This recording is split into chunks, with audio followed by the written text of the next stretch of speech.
ആഷാഢമാസനിഷേധിനി തൻ വനസീമയിലൂടെ നീ ആരും കാണാതെ ആരും കേൾക്കാതെ എന്നിലേക്കെന്നും വരുന്നു, എൻ മൺകുടിൽ തേടി വരുന്നു. നീതു കാണാതെ പോകയോ,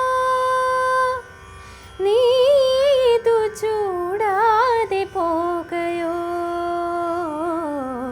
നീലക്കുറിഞ്ഞികൾ പൂക്കുന്ന വീതിയിൽ നിന്നെ പ്രതീക്ഷിച്ചു നിന്നു. ഒരു കൃഷ്ണ തുളസി കതി